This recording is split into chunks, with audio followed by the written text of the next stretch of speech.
Good morning. Thank you for joining us. My name is Joshua Earl. I am an assistant professor of engineering and society here at the University of Virginia. I teach our engineers what they make does in the world.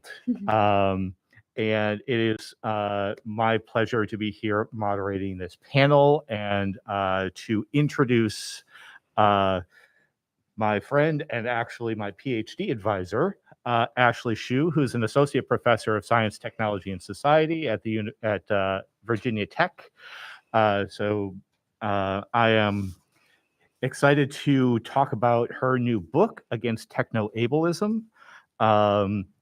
And since you're not here to listen to me talk, I'm going to hand it over to Dr. Shew. Yeah, thank you so much. I'm really excited to be here to talk about the book. I have a list of rules, but they're not really rules, they're invitations. Feel free to make your body comfortable. I'm a disabled person used to working with other disabled people. And if you need to move about or stim or come and leave, it does not affect me. For you to do those things, and I'm happy to have you do them. Interrupt us if we're going too fast or if you have a question. I will try to make sure I'm not speaking so fast that the interpreters are angry at me by the end of this. I know that your eyes are not your attention. You don't have to look at me if you don't want to look at me, or if eye contact is hard for you. I don't think you're not paying attention if you're not, if your eyes are not at attention. We will image describe, but there aren't many images to describe in the slideshow that I have. I will describe myself, however. I'm a white woman wearing a blue mask and a blue jackety thing, sitting at a table with a yellow banner about the Virginia Festival of Books. Josh Earl is next to me wearing a white mask and a plaid green-blue top. When it's men, you don't usually say tops, but that is what it is. Yeah, we couldn't get the auto captions working, but if you need to use some sort of software on your phone as we're talking, I won't assume that because your phone is out that you are using it for nefarious purposes. So those are a cyborg's rule for a disabled talk.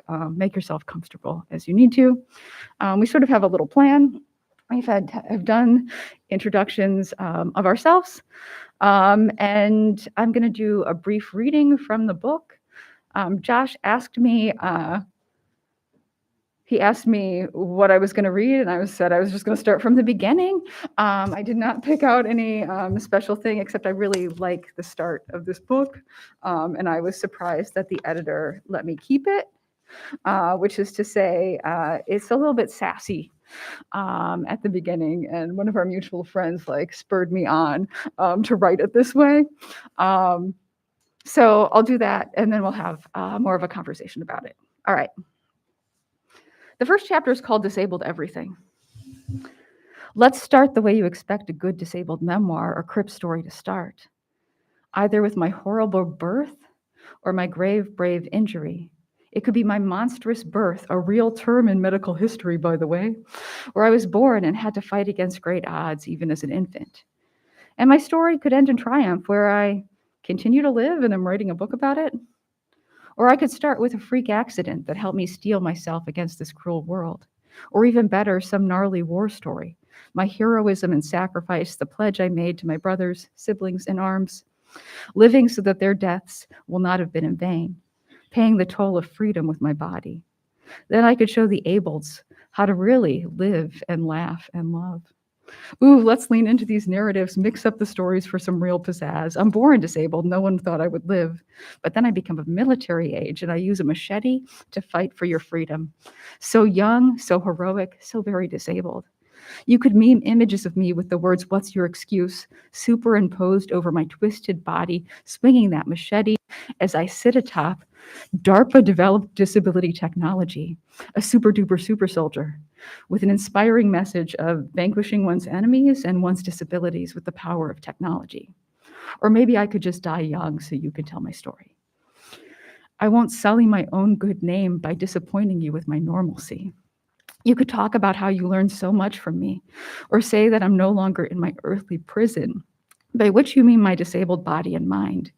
You can imagine me whole again, as if just being disabled broke me, even though that's not how I was born or how I live my life. My parents, if I have them, can pen the story of how they learned to love me despite my many challenges. They will, of course, have to share their story of grief about my existence. Is this the disabled drama you want?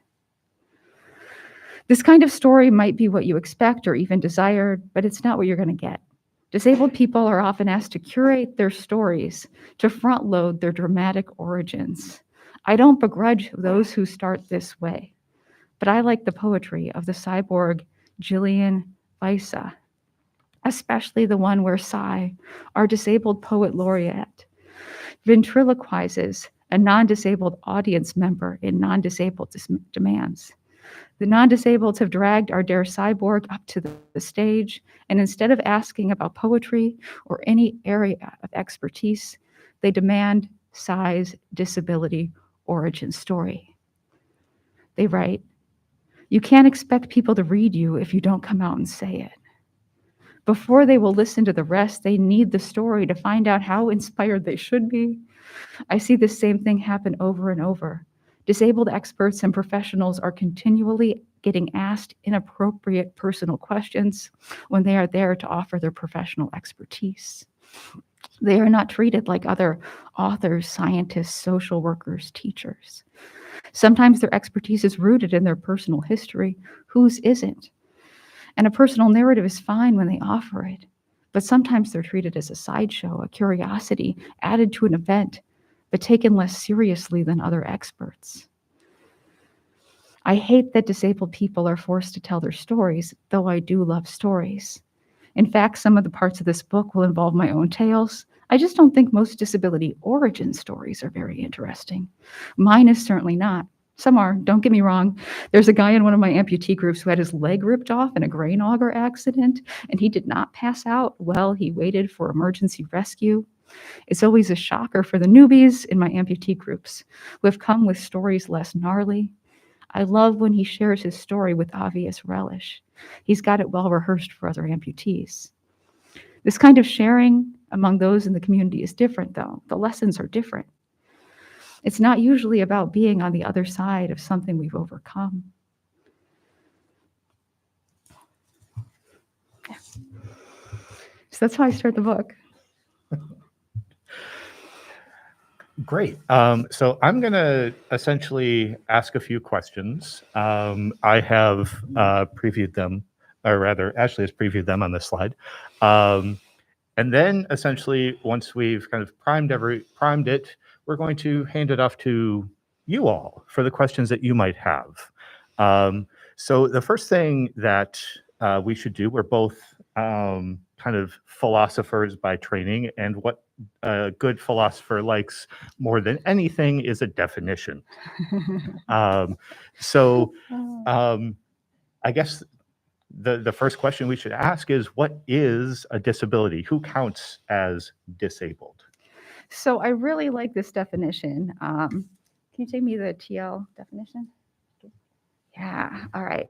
So I really like this definition from T.L. Lewis, and it's not going to be super satisfying if what you want is a list of conditions that people might have. The definition of disability is somewhat squishy, and it's encoded into law in really interesting ways. I'll say more about that in a second. But I like the way that that we talk about sort of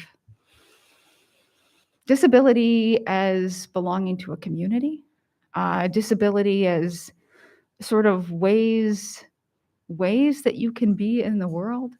I have the definition of ableism up right now, but to disability, it's a socially constructed category, right? There's no reason outside of social mechanisms that amputees, blind people, dyslexic people, people with mental illnesses, and people with small stature should all be considered in the same category. right? That's weird, right? So while I think that like amputees have existed, we can find amputees in the fossil record, right? We don't have good records of everyone's disabilities, but at least in the case of some disabilities, we have them. It's not that like disabled people didn't exist before a certain point. It's that like disabled people as a category came to exist through historical mechanisms, usually associated with different types of work, right? So disabled people started to emerge as a category during when we talk about sort of the institution of slavery, people who can't work and are literally valued less in the institution of slavery, like their value is decreased. And they are sort of what counts as a category of disability as well, all these things that sort of literally lower your value in the institution of slavery. It's hard to talk about disability actually without talking about white supremacy at the same time, right? So the category of disability is emerging. We also see it intensifying with sort of industrial processes and industrialization and labor concerns in that area. So industrialization makes certain people disabled, pushes them out of work because of some of the ways in which factories abuse people's bodies. And if you can't do sort of factory work, sort of all the categories that might exclude you from factory work, not being able to stand for long periods of time, not being able to manipulate small parts, all of these things, being blind, all of these things might force you out of the workforce. So it's hard to talk about disability without talking about sort of the longer social history, where people are literally assigned less value in productive work. In ways that don't necessarily map onto the work we do today, right? But it involves this sort of systemization of people that pushes people out of value and out of work. So ableism is sort of the bias against these people, right? When we talk about disability today, like I think about it as a really neutral category, right? It's how people have shunted us one way or another, but I don't necessarily think that is good or bad, right? When I describe myself as a disabled person, I'm not like devaluing myself in a particular way. I'm saying that like I have been part of these different categories, and I'm a hard of hearing, chemo-brained amputee with Crohn's disease and tinnitus, got to collect them all. I always feel like I need like a bingo sheet to explain to people how I'm disabled. When I think about what ableism is, like different types of disability I have are devalued in different ways, in different contexts, or overlooked in ways that push me out. But when I think about ableism, it is this larger system, right? So we have this creation of disability, and ableism is this larger system that assigns value, right? So whether I'm an amputee or not, I consider pretty neutral as a descriptor of me. It just is.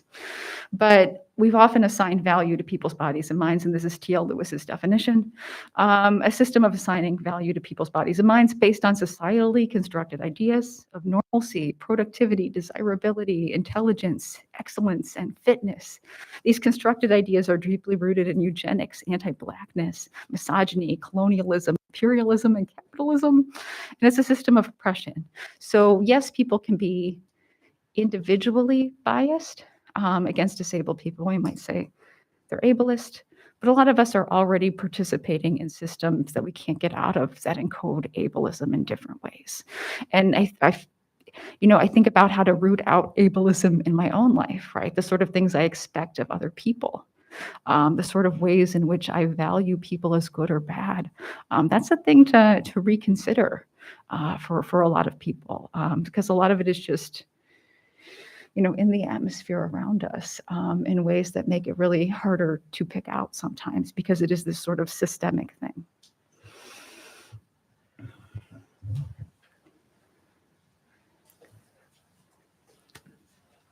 So that's great. And you've now written this book, which coins the term technoableism. So how does technoableism expand upon or add upon this? Yeah, so technoableism is, I would say, a flavor or variety of ableism, right? There are plenty of ways to talk about ableism outside of our technological endeavors. But technoableism is sort of what exists around us when we talk about technology, particularly technology for disability.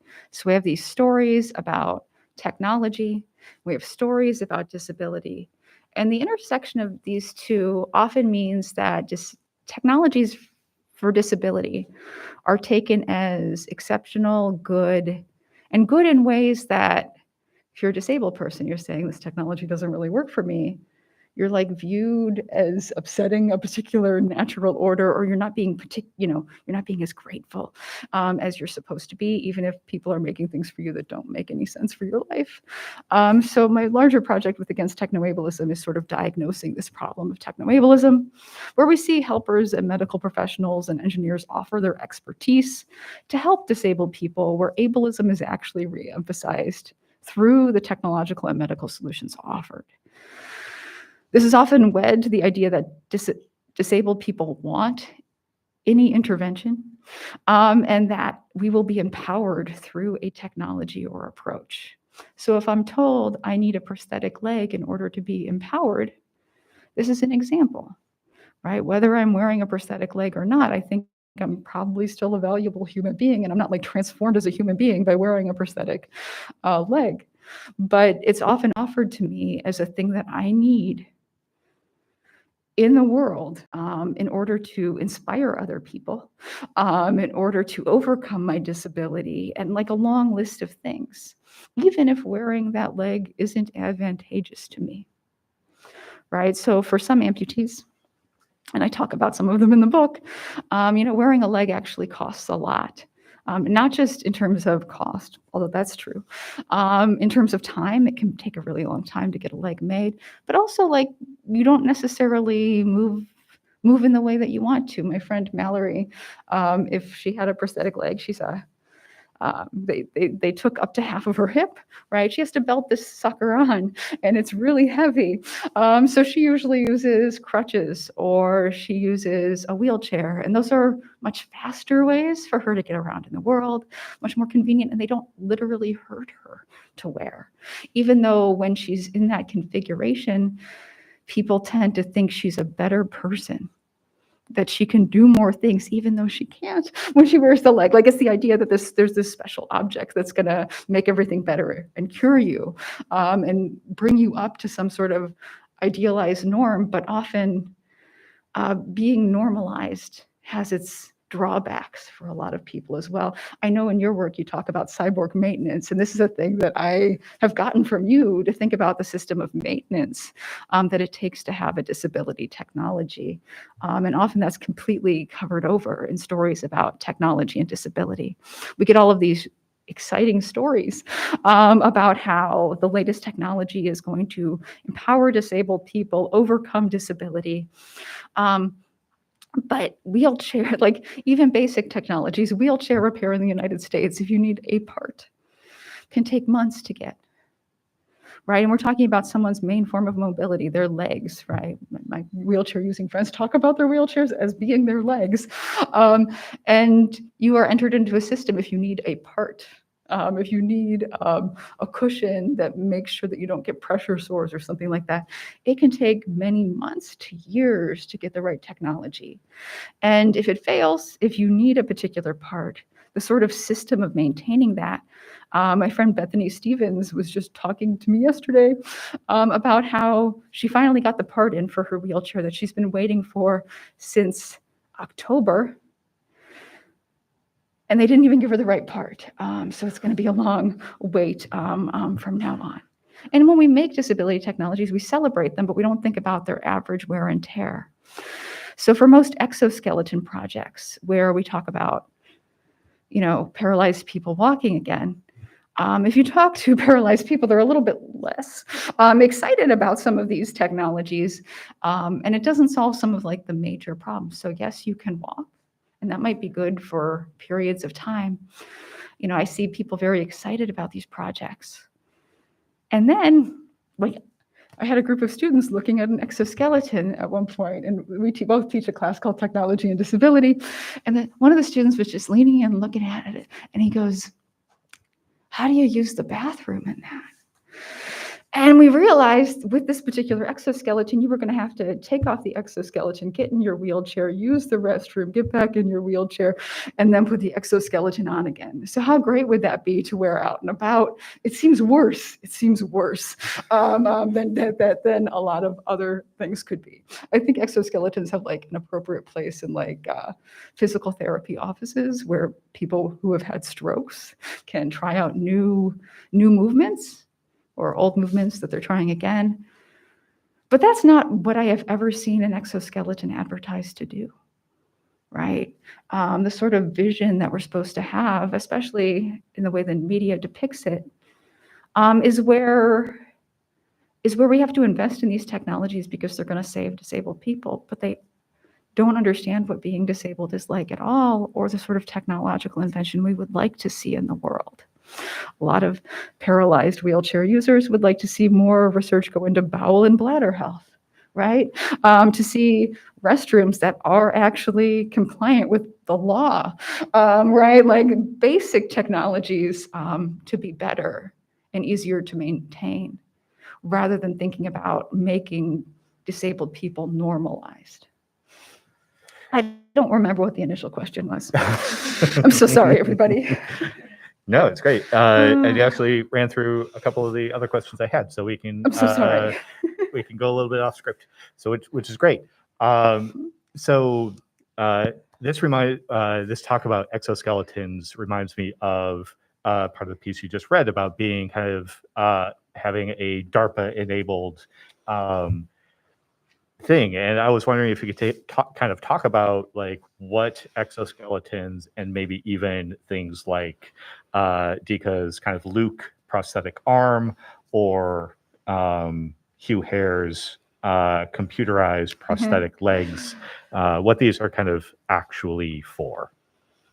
Yeah, I mean, so many disability technologies are developed in military contexts. So when we talk about particularly prosthetic legs and exoskeletons and some prosthetic arms, we are usually like looking at things that have DARPA or Department of Defense funding. And a lot of the funding for exoskeletons is really about creating military might rather than about helping disabled people. So being able to lift higher, heavier loads, move faster with less muscle fatigue. This is really about not about helping disabled people. And the sort of disabled advertising we see is supposed to like justify the existence of these technologies when they're not about disability at all. So this sort of cover, I guess it's greenwashing if you do it environmentally. I've heard the term crip washing, but that also, I don't know that I like that term because it sounds like someone's about to get washed. I don't know, like I think I know what crip washing is, and it's not this. But there's, it's used as cover because we're supposed to celebrate any technology aimed at disability, even in the absence of disabled people being interested in that technology or that technology being commercially viable. So sometimes we get things people like made. Occasionally, I don't hate all technology. I'm here wearing my hearing aids and my prosthetic leg. I'm not here to hate technology. I just want technology that disabled people actually want. Imagine that. And good technology that can be maintained. And that I would love it to be cheaper. But I think about some of the projects that ask us to be normalized, right? That they really want us to walk as part of this narrative so often. I really like this quote. Let's see if I can find it. It's the after this, good. This is the cyborg Jillian Visa, who is a wonderful poet and super funny, but also writing poetry like for other disabled people. I really like their book, Cyborg Detective, and they're pretty upfront where they're not going to tell you anything about their disability. They're just going to give you the poetry and not offer the sort of origin stories we want, right? But they say they like us best with bionic arms and legs. They like us deaf with hearing aids, though they prefer cochlear implants. It would be an affront to ask the hearing to learn sign language. Instead, they wish for us to lose our language, abandon our culture, and consider ourselves cured. They like exoskeletons, which none of us use. They would never consider cyborg those of us with pacemakers or on dialysis, those of us kept alive by machines or made ambulatory by wheelchairs, those of us on biologics and antidepressants. They want us shiny and metallic and in their image. And I really, like, Cy says everything better than I do because Cy's a poet.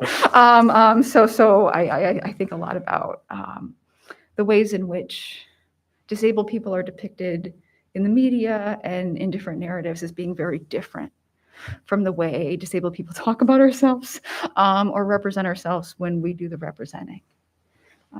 Yeah. So I think this actually feeds really well into questions of kind of media representation and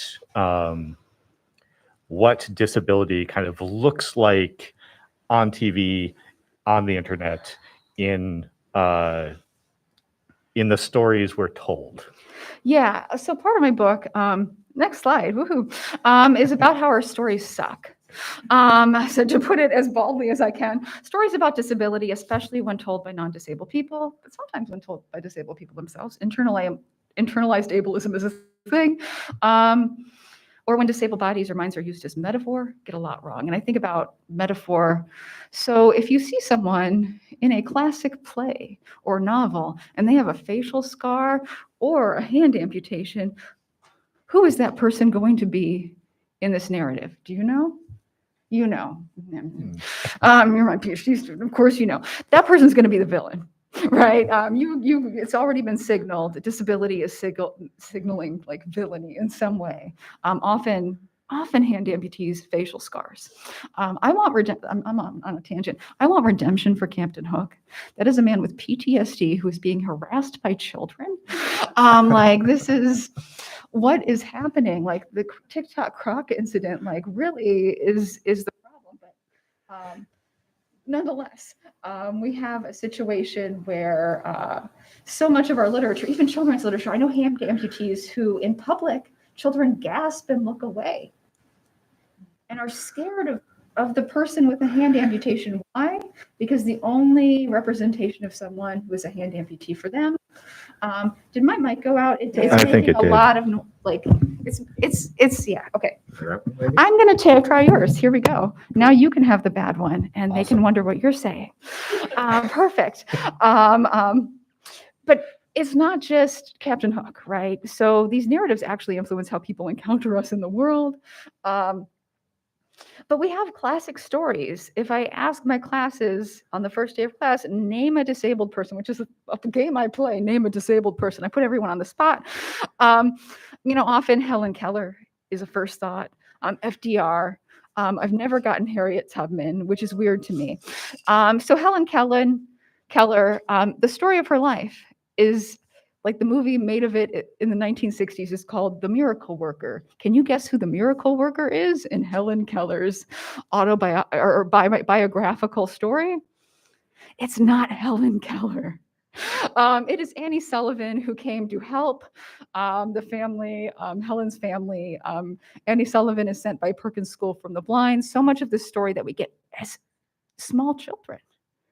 Right? The story of disability for most elementary school students is Helen Keller, and Helen Keller was completely unmanageable until saintly Annie Sullivan intervened, and then Helen could communicate. The story stops there, and we don't find out that Helen Keller lived like for a long period of time after that. She was a feminist socialist organizer who participated in a lot of progressive causes during her day. She graduated from Radcliffe College, corresponded in 7 languages in Braille. She's a badass. But you don't get a badass disabled story where the disabled person is saving themselves. No, you have to hear about Annie Sullivan, who you never hear in the story as a child. Annie Sullivan was sent because Annie Sullivan was familiar with Perkins School for the Blind because Annie Sullivan is blind. Disabled people, and they were friends throughout their lives and participated in feminist socialist causes together. Imagine what stories they don't want you to get. out of the Helen Keller story from this, right? Next, I'll talk about FDR. Franklin Delano Roosevelt, one of our presidents, was often used as like the success story for post-polio survivors, right? He was on top of, he went upstairs and was giving, different lectures and public speaking events while standing up. We don't actually have pictures of him using his wheelchair until his final term as president. And so many post-polio survivors are like told to look at him, he recovered. Why aren't you recovering? He's weaponized against other disabled people, and he knows that he has to pass in order to be elected into office. So he passes as hard as he can. You don't hear the stories of him being carried up and down stairs by Secret Service members so that he could be perceived as less disabled than he actually was.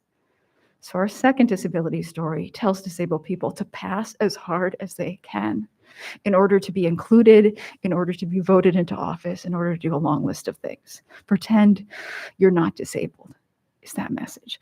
And then I'm going to talk about Harriet Tubman. We never hear that Harriet Tubman is disabled. Surprised if that's a thing that you are learning today. Harriet Tubman was hit in the head with a hard object, probably a shovel, from someone who was on horseback who was trying to catch runaway enslaved people. She was hit in the head as a teenager this way. And throughout her life, and all of the time when she was a conductor on the Underground Railroad, she is someone who falls into sleeping spells.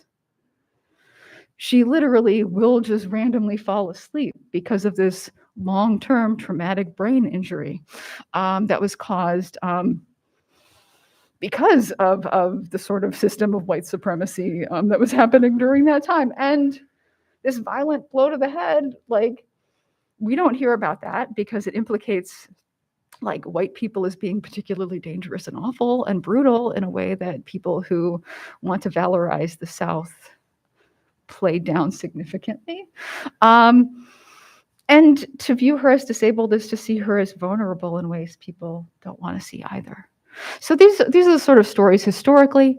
I also think about a lot of the media narratives that are sort of shunted around today, where novels and films snuff out the disabled character by the end, discarded after they've done their job of inspiration or villainy, depending on what you're seeing, and they're often used to show how good the protagonist is. So if the main character has a disabled friend, you're supposed to see what a good person they are. And if we have a disabled person who sounds like a good person, we have movies like, what is the dive? It's the one where the wheelchair user, Me Before You. Me Before You? You Before Me? Yeah. The wheelchair user by the end of the movie, after he's fallen in love and experienced so many wonderful things, kills himself so that he doesn't have to continue to burden her, right? And that's cast as a love story. We have films like $1 Million Baby, where the disabled character is expected to sort of sacrifice themselves, and the thought being that it's better to be dead than disabled. That's not how most disabled people feel about their lives. And in fact, those stories like haunt us in particular ways when, I know even people who were disabled as children who will overhear other adults say to their parent, like, if I were you, I would have suffocated the child, right? Who say things like, I would kill myself if I were you. But being disabled is like a lot better than being dead. So I find this very disheartening, but this is a regular feature of a lot of disabled people's lives, encountering people in public. And of course, news stories are going to breathlessly tell me every time a disabled technology is going to be life-changing. Most of them aren't, right? That would be a lot of change in my life if every news story that told me about a new foot and how life-changing the new foot attachment might be for my prosthesis. But things fail commercially. They fail socially. I mean, I think about good disability technologies. So our colleague at University of Virginia talks about life alert buttons.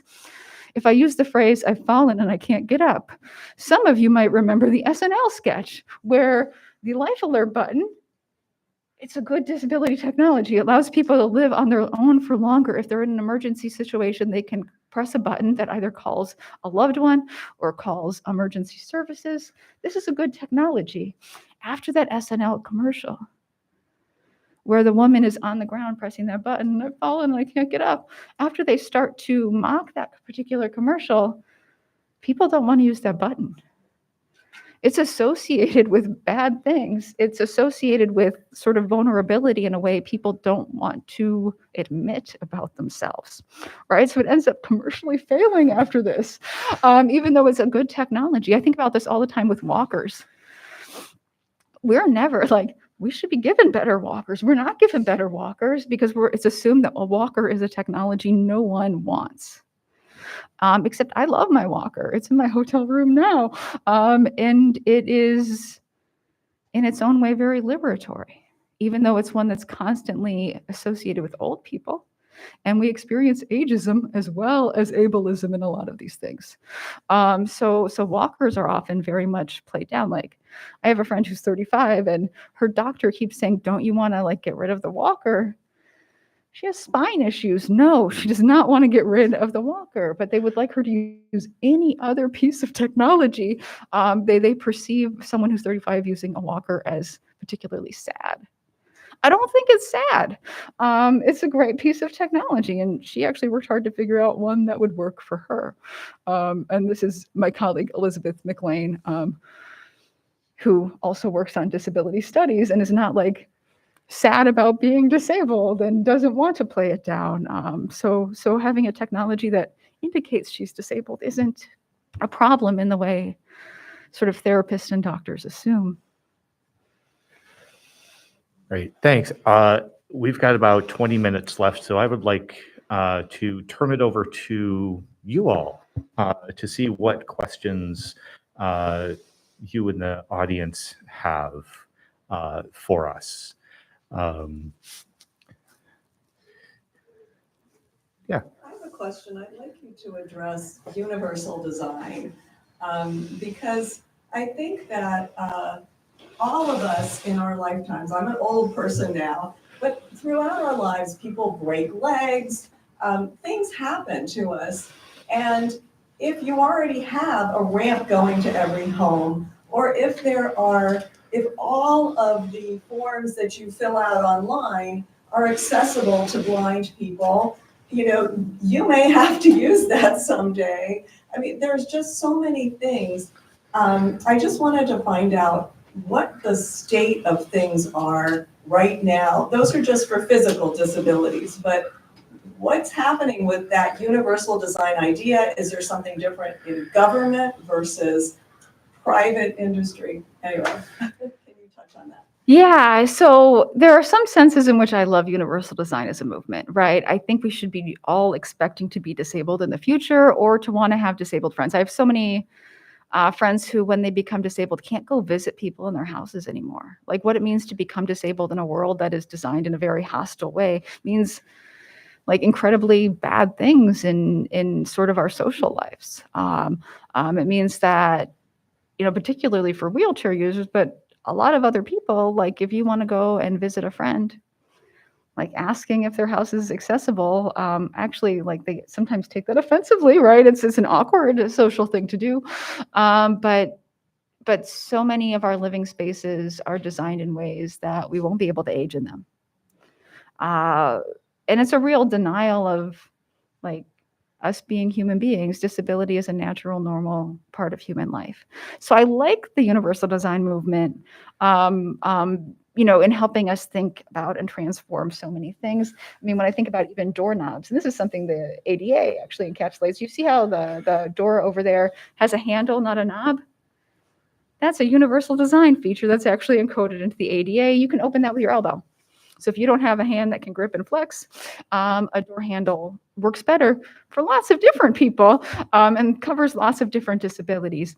I feel like sometimes the way, universal design doesn't provide specifications, right? It provides different guidelines, which is great if you understand it that way, and sort of flexibility of use. And so door handles are great because lots of different types of disabled people can use these.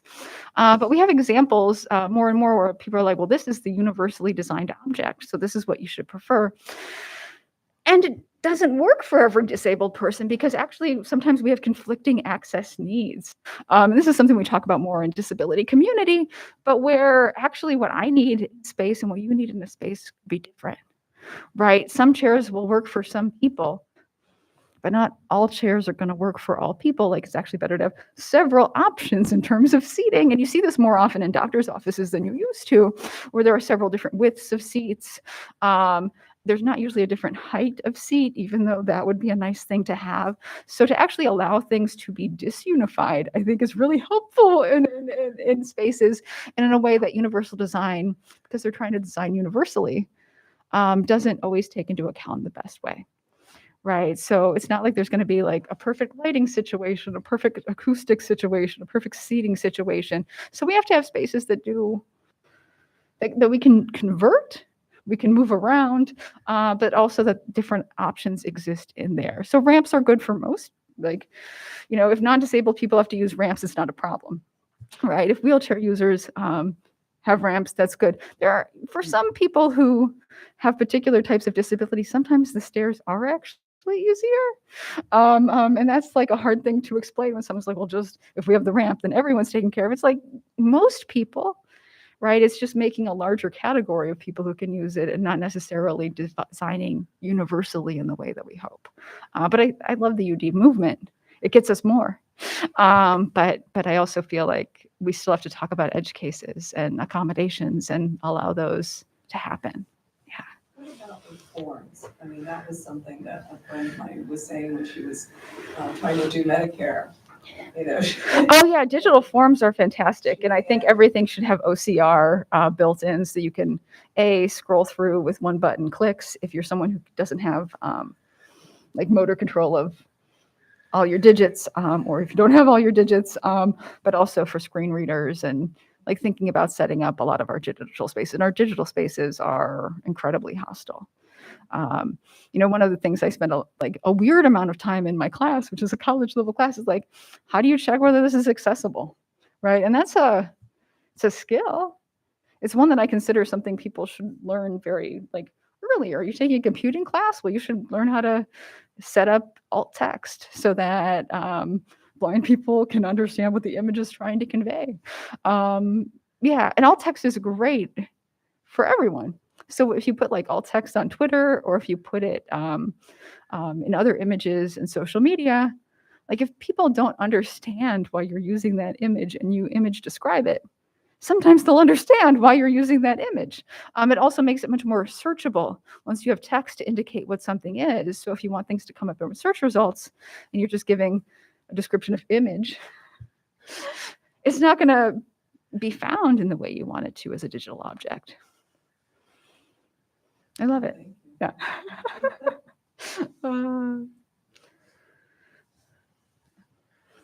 What else? Yeah, you in the back. Yes, I'm actually a student in the engineering school at the University of Virginia, and you kind of touched on this, but I'm curious how you talk to your students about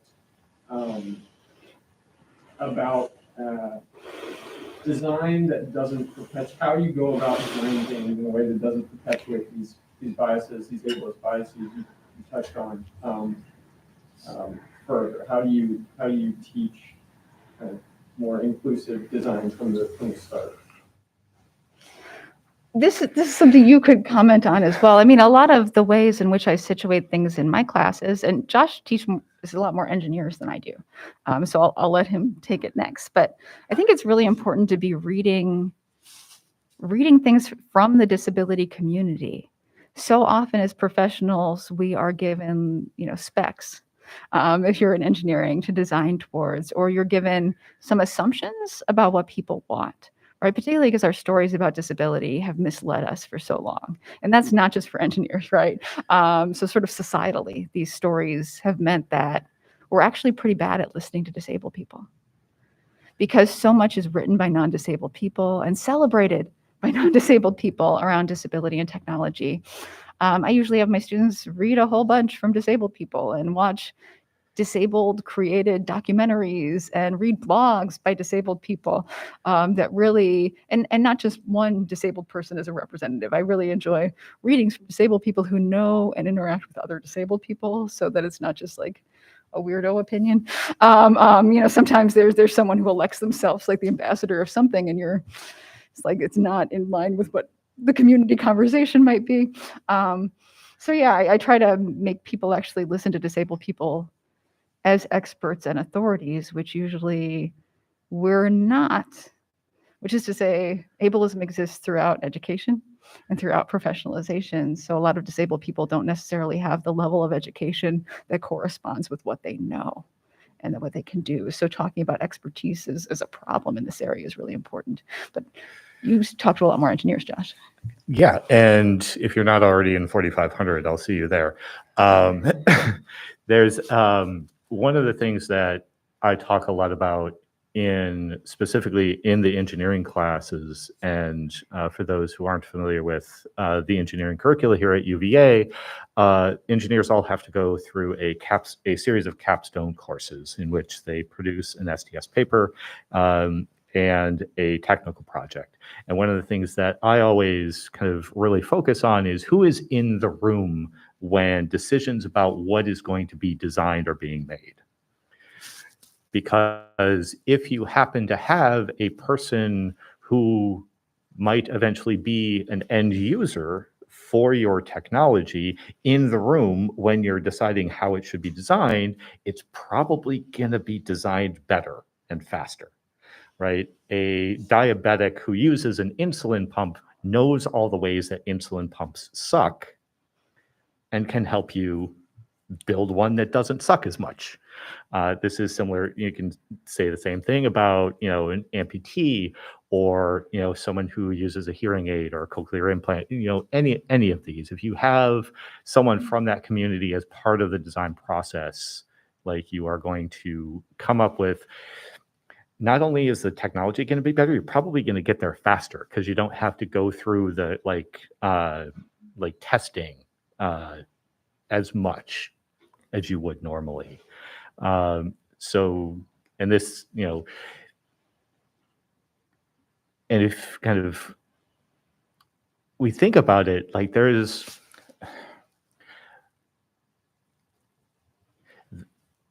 because disability is often one of those things that kind of can preclude people from, for all sorts of access and barrier reasons from the kinds of certifications and expertises like an engineering degree or, being able to work a 9-to-5. It is rare to actually find an engineering team with I should rephrase this. It's not unusual to find a disabled person in your engineering team. 25% of the adult population of the world, depending on how you count, is currently disabled. But it's often really hard to find some, disabilities for which we often are building these technologies in these design groups because our society kind of holds them out. So that is kind of, at least in my classes, that's a big focus. Who are we designing for? What does it do? Who does it do it to? Who does it do it for? And if we can, really change the focus from, who does it do it for to who does it do it to, then I think we get to better outcomes. No, and one way we often talk about disability technology is it's for one type of disability, right? And a thing that I think is really bad about that is most of us are multiply disabled. I gave you guys my list, right? But you scratch the surface on any person you think is like disabled in one way, and they're like, oh, but I also have an autoimmune disease. Like we're much more likely to be multiply disabled than have a single disability. And part of that is sometimes disabilities can involve like other systems that don't necessarily like manifest. Sometimes disabled people are more likely to acquire other disabilities earlier in their lives. And some of that is due to like trauma in the medical system. So if you're undergoing lots of different operations, you might also develop mental health disabilities and PTSD and that kind of thing. And it always strikes me as really weird that for most testing, and sort of this is how institutional review boards and bioethics has sort of led us in treating disabled people as like human subjects. You're often recruiting human subjects with one type of disability and no other types of disability, which means the vast majority of research done about technology and disability is done with like a poor idea of what a disabled person looks like, because most of us are multiply disabled. So the sort of vetting and testing, like your use cases once it leaves the lab, are always very different.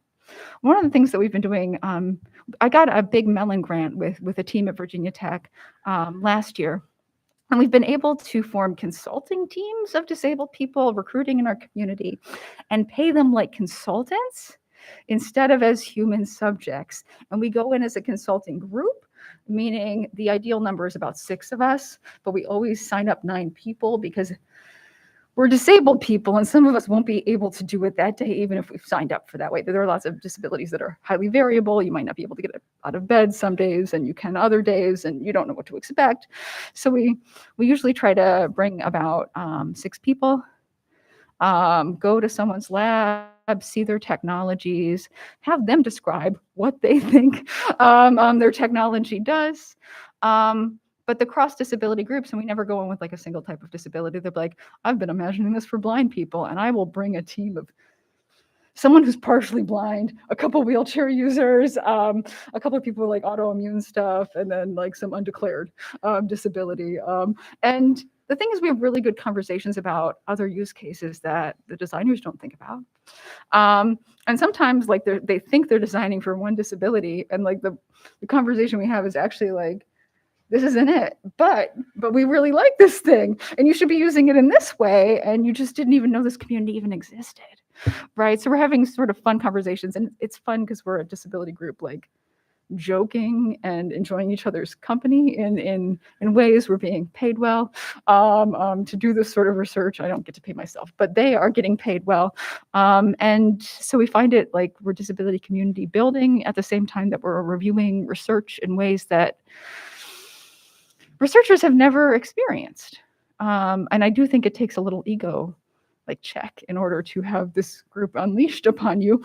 But we found really fun results so far about how people could be designing technology better. And this is sort of like it's the goals of universal design. Like you want it to suit a myriad of disabled embodiments, but to actually get that feedback firsthand at an earlier stage than, well, now how do we convert this into something that's more accessible? Instead, at this earlier stage, you're getting, diverse feedback from multiply disabled people, and it's super fun. Yeah. Okay. So we've got time for 1, maybe 2 more. Yeah, go for it.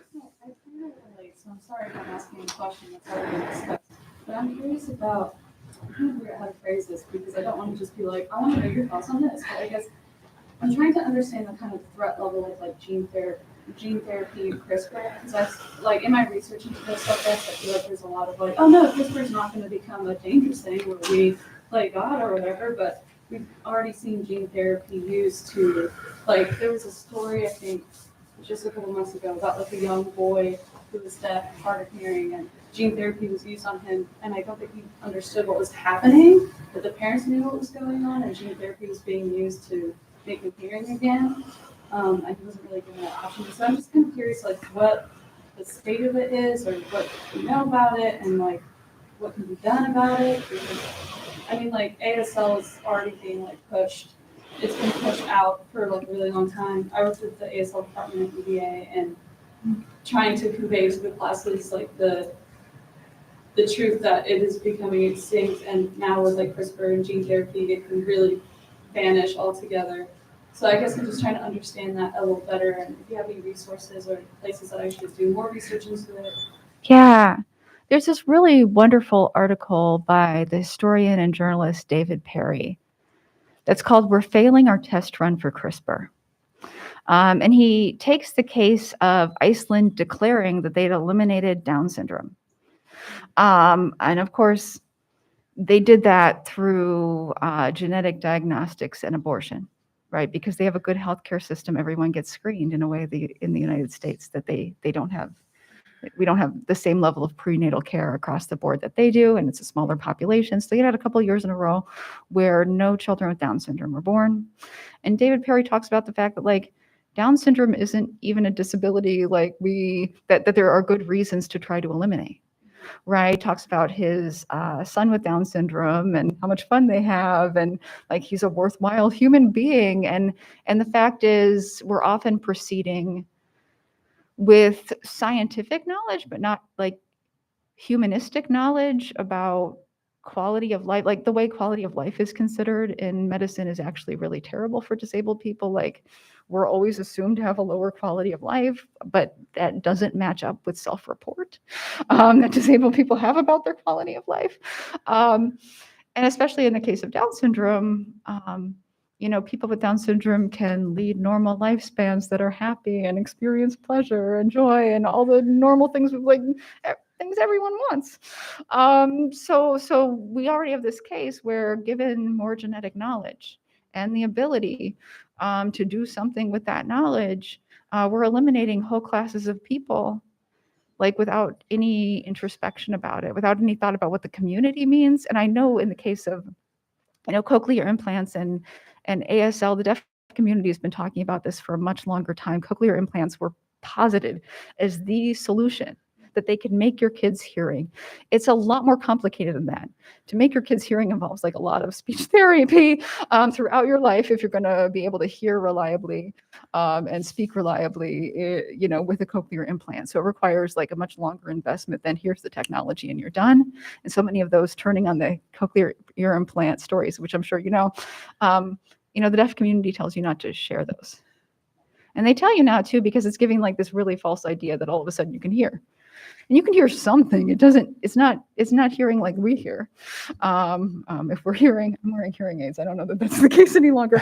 But there's this sense of loss of community when you don't give people the language and the ability to be part of a culture like the deaf community is. I know it's a little different for other forms of disability where it's not as if disabled people don't want some of these things. Like when I think about some of the gene therapy approaches to like cystic fibrosis, where it helps manage symptoms significantly and can be a good force in a person's life. Like I think about what it means to have community buy-in. And so far we're charging ahead before the community is bought in. So I'm thinking particularly, I have like so many slides, guys, you have no idea. Don't worry about it. I'm thinking particularly of, I've already lost it in my head. Oh, the Spectrum 10K controversy. So if you guys pay attention to genetic news, there's this group in the UK called Spectrum 10K, and what they want is a database of 10,000 samples of autistic DNA. Right, and to have this so that they can figure out how to target treatments. And the autistic community has been speaking up against this, saying don't cheek swab and give it to Spectrum 10K, because in fact, once they figure out how to identify us genetically, that means that we'll be eliminated before our births. Right, so developing these new technologies based on this knowledge. Right, usually we think about knowledge as a good thing, but the community is saying we don't want this amassed. There are problems that lots of autistic people would like more research on. One of them is like gut health. Lots of people with autism also experience like high levels of not just like disordered eating, but like pain, gut pain. And it corresponds with autism to a higher degree than sort of comparison groups, and they would love more research about that, but it's nothing you ever hear about in terms of autistic research. So like really going where the community wants you to is important. And we haven't found that, and Spectrum 10K like re-reviewed itself, I don't know, re-reviewed itself because of all of these ethical questions, and I find it hilarious. They had all this outcry, and then they were like, oh, we'll review our ethics. And it was them looking at their ethics again. So they restarted the study again. And there's been a lot of backlash against that, but essentially it's shared in the autistic community because they're telling you, this is something that will help autistic people. Don't you want to donate and contribute? And I actually love that more disabled people are speaking up against the research we don't want to see. I know the deaf community has been at the forefront of a lot of that, and the autistic community has learned a lot of lessons from the deaf community in that, and that's actually, as someone who's interested in disability community, a really exciting thing to see, but it's for all the wrong reasons. Yeah. Thank you.